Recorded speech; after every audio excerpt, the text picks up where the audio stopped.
Shahrimizda ekologiya kundan kunga, yildan yilga yomonlashib ketayotgan bir paytda men sizlarga shu uchastkamizni tavsiya qilaman, sotib olishinglarni. Nimaga desanglar, mana bu bog'ini ko'ringlar, shunday ishidan chiqdinglar, o'zini shunaqa gektarli bog'i bor.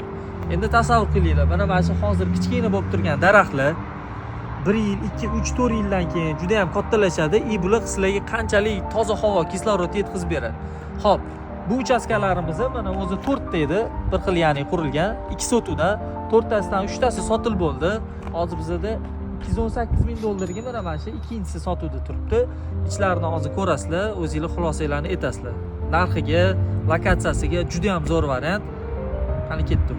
Hasanboy mahallasida joylashgan bu 2 sotuvli uchastkamiz juda ham sifatli qilib qurilgan. Men unga misol qilib aytaman. Ya'ni ko'p uchastkalarga boradigan bo'lsak, oddiy bo'yaladi yoki qanaqadir boshqacha xo'key narsalar ishlatiladi. Bu uchastkamiz naturalniy travertin tosh ishlatilgan, bazalt bilan izolyatsiya qilingan. Ko'rsanglar bo'ladi, to'kinlarni ham, hovlisi ham juda ham chiroyli, takrorlanmas dizayn bo'yicha qurilgan. Xonadonimizga kirishimiz bilan bizani shunaqa katta hol kutib oladi.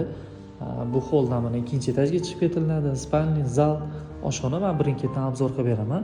Xo'p, bu oshxonamizga kirish eshigimiz bo'lyapti. Qulaylik tomoni oshxonamizga ham hovlidan kirsa bo'ladi, ham holdan kirsa bo'ladi. Ota-onalar uchun yotoqxona.